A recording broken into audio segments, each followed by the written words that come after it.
নমস্কার সকলকে Utpal Edward channel স্বাগত। আজকের ভিডিওতে আমরা ক্লাস 8 লেসন 13 জর্জি অরওয়েল লেখা the man who first planted trees এই গদ্যাংশের দ্বিতীয় পাঠ অর্থাৎ 117 এবং 118 পাতার প্রতি লাইনের বাংলা অনুবাদ বিশ্লেষণ করব এবং তার সাথে সাথে অ্যাক্টিভিটি 4 and 5 এই দুটি অ্যাক্টিভিটির উত্তর নিয়ে ডিটেলস আলোচনা করব। তাই তোমরা ভিডিওটা স্কিপ না করে অবশ্যই প্রথম থেকে শেষ পর্যন্ত দেখবে। আর যারা চ্যানেলটা প্রথম দেখছো বা চ্যানেলটা এখনও সাবস্ক্রাইব করোনি তারা অবশ্যই চ্যানেলটা সাবস্ক্রাইব করে পাশে থাকা বেল বাটনটা প্রেস করবে, যাতে পরের ভিডিওগুলো আপলোড করার সাথে সাথে তোমাদের কাছে নোটিফিকেশান পৌঁছে যায়। আর আমি already the man who first planted trees এই গদ্যাংশের আগের পার্টটার প্রতি লাইনের বাংলা অনুবাদ বিশ্লেষণ এবং অ্যাক্টিভিটি 3 পর্যন্ত প্রত্যেকটি প্রশ্নের উত্তর নিয়ে ডিটেলস আলোচনা করে ভিডিও আপলোড করেছি। তার লিঙ্ক আমি ডেসক্রিপশন বক্সে দিয়ে দিয়েছি, যারা দেখোনি তারা অবশ্যই সময় মতো দেখে নিও। চলো শুরু করা যাক আজকের বিষয় the man who first planted trees এই গদ্যাংশের দ্বিতীয় পাঠের প্রতি লাইনের বাংলা অনুবাদ বিশ্লেষণ এবং অ্যাক্টিভিটি 4-5 এর অ্যান্সার নিয়ে ডিটেলস আলোচনা। দেখো, এভরিহোয়ার সর্বত্রই দেয়ার ওয়াজ দ্য সেম ড্রাইনেস ছিল একই রকমের শুষ্কতা, দ্য সেম স্টিপ একই খাড়াই, উডি প্ল্যান্টস কাষ্ঠল গাছপালা, যে চারদিকে যেদিকেই তাকানো যাচ্ছে দেখা যাচ্ছে কি শুষ্কতা, খাড়াই অঞ্চল আর কাষ্ঠল গাছপালা। আই থট আমার মনে হয়েছিল বা আমি ভেবেছিলাম, I saw in the distance আমি দেখতে পেয়েছিলাম কিছুটা দূরে, the shadow of A figure একটা মানুষের ছায়া, যে দেখে মনে হলো কিছুটা দূরে যেন একজন মানুষের ছায়া। অন এ চান্স একটা সুযোগ নিয়ে আই হেডেড টুয়ার্ডস ইট আমি তার দিকে এগিয়ে গেলাম, যে দেখাই যাক গিয়ে যদি তিনি আমার কোনো উপকার করতে পারেন, আশ্রয় যদি পেতে পারি বা যদি একটু পানীয় পেতে পারি। জল যেহেতু আগের দিন থেকে তার ছিল না এবং লেখক জলের খোঁজে ঘুরছিলেন। ইট ওয়াজ এ শেফার্ড এটা ছিল একজন মেষপালক। 30 ল্যাম্পস অর শো 30টা বা তার বেশি ভেড়া ওয়ার রেস্টিং নিয়ার হিম তার পাশেই বিশ্রাম নিচ্ছিল। অন দ্য স্কর্চিং গ্রাউন্ড রৌদ্রতপ্ত মাটিতে, যে ওই মেষপালকটার পাশেই 30 ভেড়া বিশ্রাম নিচ্ছে রৌদ্রতপ্ত মাটির ওপরে। He gave me a drink সে আমাকে একটু পানীয় দিয়েছিল। অ্যান্ড এ লিটিল লেটার আর একটু পরে he led me to his shepherd cottage যে সে আমাকে নিয়ে গিয়েছিল তার ওই মেষপালকের কুড়ে ঘরেতে। He shared his soup with me সে তার ঝোলটা আমার সঙ্গে ভাগ করে খেয়েছিল। It had been agreed immediately খুব তাড়াতাড়ি সম্মত হওয়া গেল, রাজি হওয়া গেল, দ্যাট যে I would pass the night there আমি রাত্রিটা সেখানেই কাটাবো। পরীক্ষায় পড়ে কেন বক্তা বা লেখক রাত্রিটা শেফার্ডের কাছে কাটাতে চেয়েছিল বা রাজি হয়েছিল।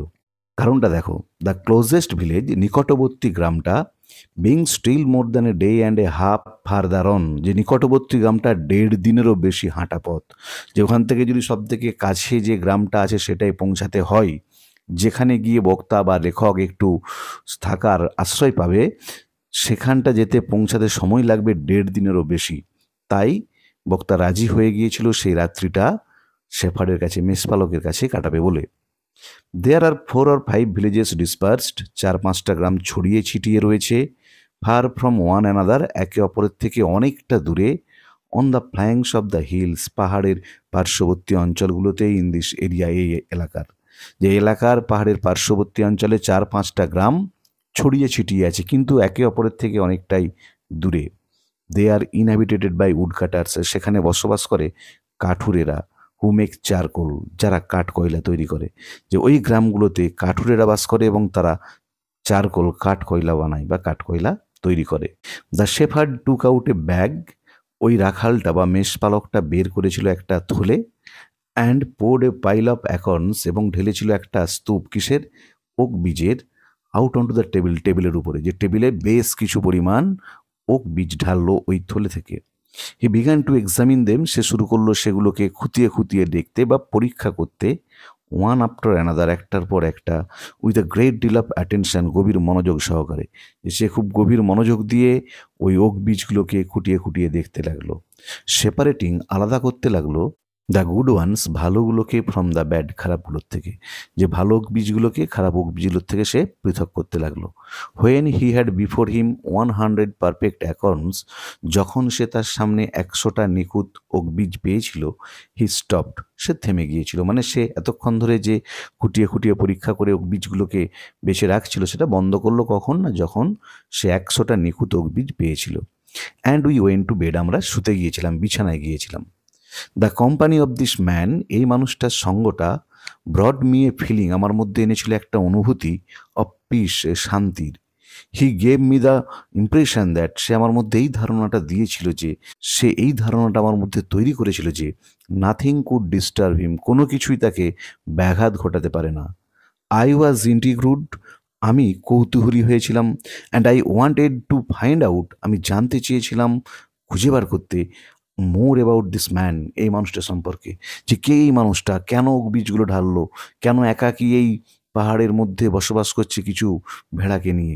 তাহলে লেখক বা বক্তা ওই মেষপালক সম্পর্কে জানতে আগ্রহী হয়েছিলেন।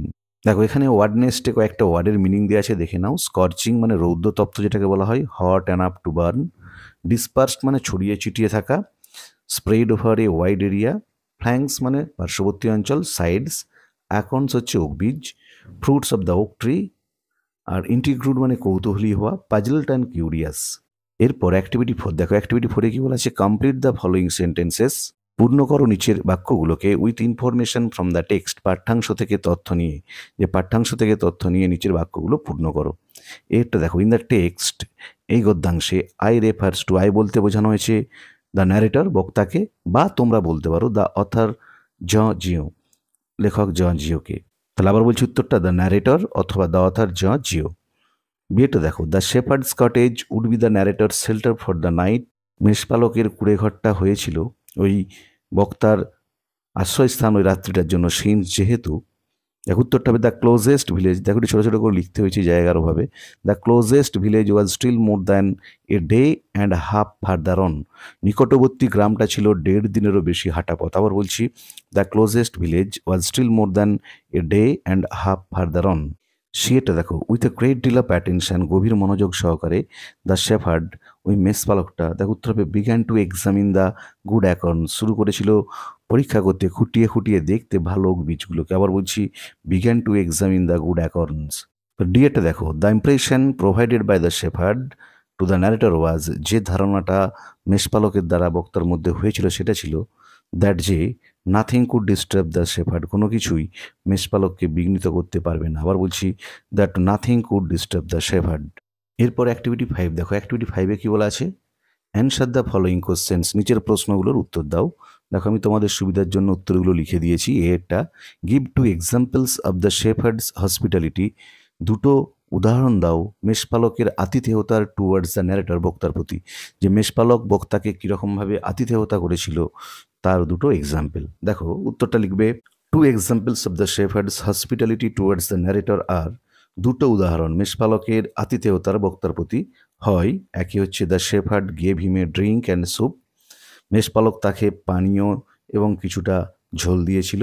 2-এ দেখো, he also arranged for his shelter in his cottage, সেদ তার উড়ে ঘরেতে থাকার ব্যবস্থা করেছিল।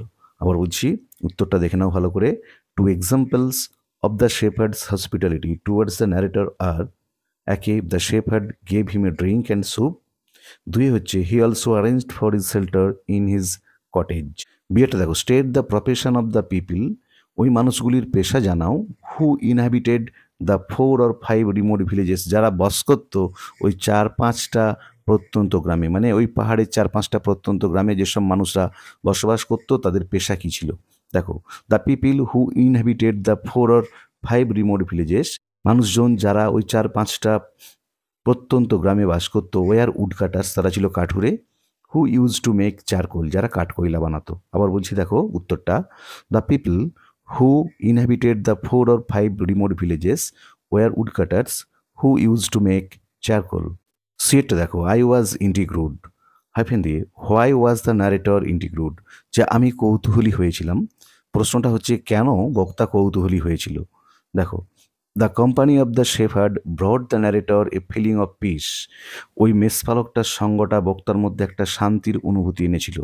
হি ইমপ্রেসড দ্য ন্যারেটর দ্যাট, সে বক্তাকে মুগ্ধ করেছিল যে নাথিং কুড ডিস্টার্ব হিম, কোনো কিছুই তাকে ব্যাঘাত ঘটাতে পারবে না। So the narrator was intrigued, সুতরাং বক্তা কৌতূহলী হয়েছিল। আবার বলছি, the company of the shepherd brought the narrator a feeling of peace, full stop, he impressed the narrator that nothing could disturb him, full stop, so comma the narrator was intrigued. তাহলে আজকের ভিডিওতে আমরা class 8-এর lesson 13 জন জিওনন লেখা the man who first planted trees, এই গদ্যাংশের দ্বিতীয় ইউনিটটা অর্থাৎ 117 এবং 118 পাতার প্রতি লাইনের বাংলা অনুবাদ ও বিশ্লেষণ করলাম। তার সাথে সাথে অ্যাক্টিভিটি 4 এবং অ্যাক্টিভিটি 5 এই দুটি অ্যাক্টিভিটির উত্তর নিয়ে ডিটেলস আলোচনা করলাম। ভিডিওটা যদি তোমাদের ভালো লেগে থাকে তোমরা অবশ্যই লাইক, শেয়ার ও কমেন্ট করে জানাবে। আর যারা আজ আমার চ্যানেলটা প্রথম দেখছো বা চ্যানেলটা এখনও সাবস্ক্রাইব করোনি, তারা অবশ্যই চ্যানেলটা সাবস্ক্রাইব করে পাশে থাকা বেল বাটনটা প্রেস করবে, যাতে পরের ভিডিওগুলো আপলোড করার সাথে সাথে তোমাদের কাছে নোটিফিকেশন পৌঁছে যায়। আর আমি অলরেডি ক্লাস 8-এর প্রত্যেকটি লেসনের প্রতি লাইনের বাংলা অনুবাদ বিশ্লেষণ, প্রত্যেকটি অ্যাক্টিভিটির উত্তর নিয়ে ডিটেলস আলোচনা করে ভিডিও আপলোড করেছি।